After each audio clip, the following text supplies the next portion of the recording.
খাওয়াটা কিন্তু দারুণ হলো। কি বলিস রাজু? আমি তো পেট ভরে খেয়েছি, মনে হচ্ছে যেন স্বর্গে ছিলাম। হ্যাঁ দাদা, আমিও। কিন্তু পেট ভরে গেলেও মনে হচ্ছে আর 2-4টে রসগোল্লা বা মিষ্টি পেলে মনটা আরো শান্ত হতো। এই জমিদার বাড়ির রান্না সত্যিই অতুলনীয়। আরে বাবা, জমিদার বাড়ির মেয়ের বিয়ে বলে কথা, আর একটু চাইলেই তো পারতিস। কে আর আটকাতে যেত তোকে? তোর তো সুযোগ ছিল। 22টা রসগোল্লা তো এমনিতেই খেয়েছি দাদা, এর ওপর আর চাইতে লজ্জা করছিল। গ্রামের লোক কি ভাবতো বলতো? 22টা? তোর সামনে যদি রসগোল্লার আস্ত দোকান এনে ঢেলে দেয়, তাও তোর মন ভরবে না। পেটুক কোথাকার, যত পাই তত চাই। তুই চুপ কর তো, সুযোগ পেলেই পেটুক বলার ধান্দা। মানছি আমি একটু বেশি খাই, কিন্তু তাই বলে তুই আমাকে সবার সামনে এমন কথা বলবি? এটা কি ঠিক? পেটুককে পেটুক বলতে না তো কি বলবে?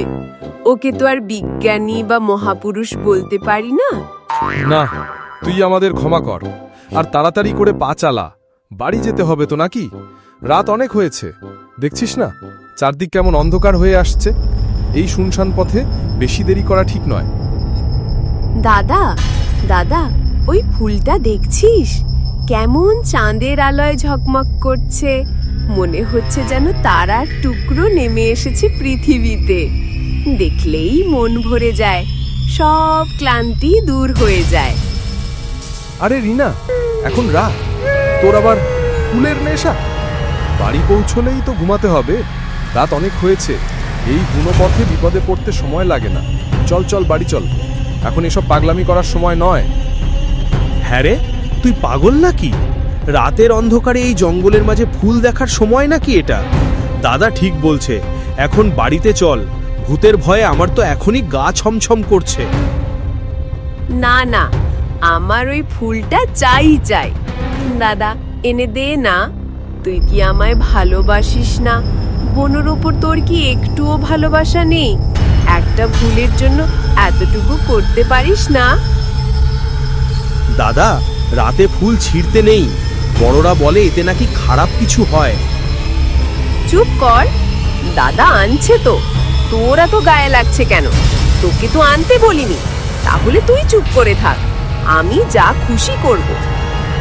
রবিন আর কিছু না ভেবে ফুল আনতে চলে যায়।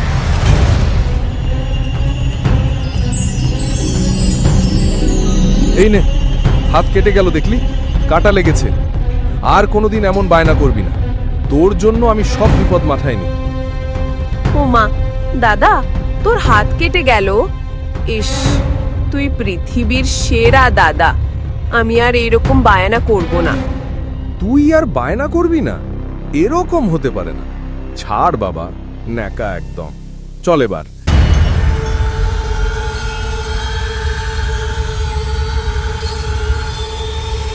উফ, কি সুন্দর গন্ধ! মনে হচ্ছে স্বপ্নে উড়ে যাব। এই মিষ্টি গন্ধে সারা ঘর ভরে গেছে। আজকে এই ফুলটাকে বালিশের পাশে নিয়ে শোবো, তাহলে আমার ঘুম ভালো হবে আর সুন্দর স্বপ্নও দেখব। আরে ঘুমিয়ে পড় রিনা, ফুল ফুল করিস না এত। রাত অনেক হয়েছে, সকালে তাড়াতাড়ি উঠতে হবে। মাঠে অনেক কাজ আছে, বাজারেও যেতে হবে। তুইও সারাদিন খেটেছিস, এবার বিশ্রাম নে। এই রাত অনেক হলো, আর এক মুহূর্তও না। চল চল, ওকে একা থাকতে দে, আমরা ঘুমাই চল। ঘুমে আমার চোখ লেগে আসছে।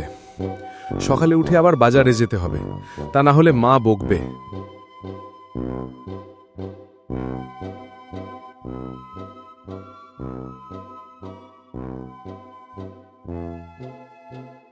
আমার রোহিত, ওহ ও আমার রোহিত, কোথায় আমার রোহিত? কোথায় গেল? কাল রাতেই তোকে বুকে নিয়ে ঘুমিয়েছিলাম, সকালে উঠে দেখি সে নেই। আমার রোহিত। আরে মা, শান্ত হও। ঘরে ঠিক মতন দেখ, কোথাও খেলতে গেছে কিনা দেখেছো? হয়তো খেলতে খেলতে অন্য কোথাও চলে গেছে। না রে বাবা, ঘরের তো দরজা বন্ধ ছিল, কিভাবে যাবে? আমি তো নিজের হাতে তালা দিয়েছি। সেটাই তো, তাহলে ছেলেটা গেল কোথায়? দিন দিন এ গ্রামের ওপর কিসের অভিশাপ পড়ছে কে জানে। এইভাবেই গ্রামের বাচ্চারা উধাও হয়ে যাচ্ছিল, কিন্তু গ্রামের কেউ বুঝতে পারছিল না কি করে তারা উধাও হচ্ছে। রাজু, তুই খেয়াল করেছিস প্রতি রাতে বাচ্চারা হাওয়া হয়ে যাচ্ছে? এটা কোনো সাধারণ ঘটনা নয়। হ্যাঁ দাদা, যেন জাদুর মতো অদৃশ্য হয়ে যাচ্ছে। আমার তো রাতে ঘুমিয়ে আসছে না, মনে হচ্ছে যেন পরের বার আমার পালা। এর পেছনে নিশ্চিত কিছু একটা আছে। আমরা চুপ করে বসে থাকতে পারবো না। এভাবে চলতে থাকলে গ্রামের সব বাচ্চা শেষ হয়ে যাবে। তাহলে আজ রাতেই জেগে থাকবো? কিন্তু যদি আমাদেরও কিছু হয়, যদি আমরাও গায়েব হয়ে যাই? হ্যাঁ, এটাই একমাত্র উপায়। গ্রামের বাচ্চাদের বাঁচাতে হলে আমাদেরকেই কিছু করতে হবে। সেই রাতে রিনা ফুলটি আবার তার বালিশের পাশে রেখে ঘুমিয়ে পড়েছিল। রাত গভীর হতে থাকে। ফুল থেকে মিষ্টি এক অদ্ভুত গন্ধ ছড়ায়। সেই গন্ধ এতটাই তীব্র আর মায়াবী যে রবিন ও রাজু, যারা পাশের ঘরে জেগে থাকার চেষ্টা করছিল, তারাও ধীরে ধীরে ঢুলে পড়ে যায়। উফ, কিছু একটা হয়েছিল। আমার মাথাটা কেমন ঝিমঝিম করছে। আমারও মনে পড়ছে শুধু একটা মিষ্টি গন্ধ ওই ফুল থেকেই আসছিল না? রিনার ঘর থেকে ভেসে আসছিল। নিশ্চয়ই সব কিছুর কারণে এই ফুল। এই ফুলের গন্ধই আমাদের ঘুম পাড়িয়ে দিয়েছিল। এই ফুলটাই রহস্যের মূলে। তারা সেদিন বটগাছের নিচে বসে আলোচনা করছিল। গ্রামের বাচ্চাদের বাঁচাতে হলে আমাদেরকেই কিছু করতে হবে। কিন্তু আবার যদি গন্ধে অজ্ঞান হয়ে যাই, তাহলে তো কোনো লাভ হবে না। দাদা, যদি সর্দি করি তাহলে তো গন্ধ পাবো না। সর্দি হলে তো নাক বন্ধ হয়ে যায়।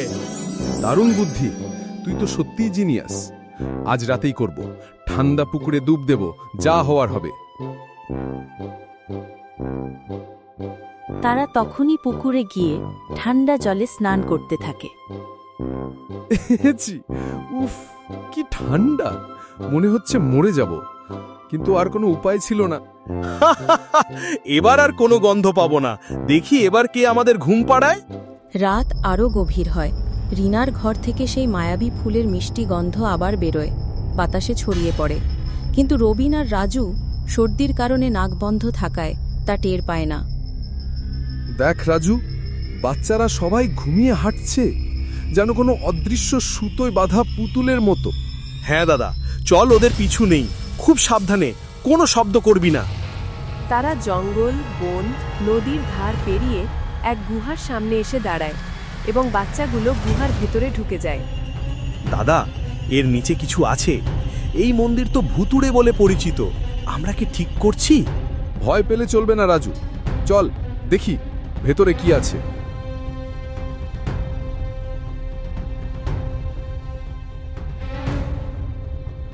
এই মহিলা কে? আর বাচ্চারা এখানে কি করছে? কারা বাচ্চা তোমরা? এখানে কেন এসেছো? তোমরা তো ফুলের গন্ধে অজ্ঞান হওনি দেখছি। আমি রবিন ও রাজু, আমরা গ্রাম থেকে এসেছি। এই বাচ্চারা এখানে কেন?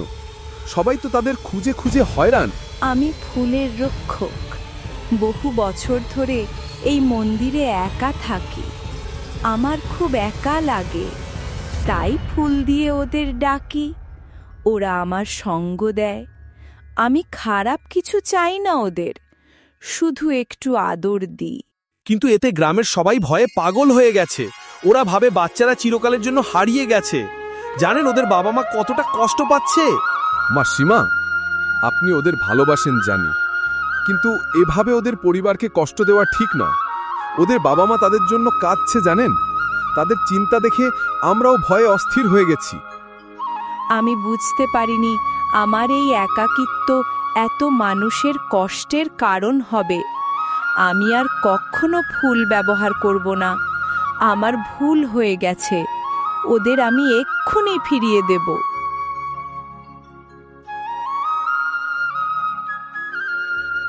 ধন্যবাদ তোমাদের। তোমরা না থাকলে হয়তো আমরা আর কোনো দিন আমাদের বাচ্চাদের দেখতে পেতাম না। হ্যাঁ, সবাই সাবধান থাকবেন, রাতের বেলায় আর কোনো বাচ্চাকে একা ছাড়বেন না। রিনা, সব সুন্দর জিনিস ভালো হয় না।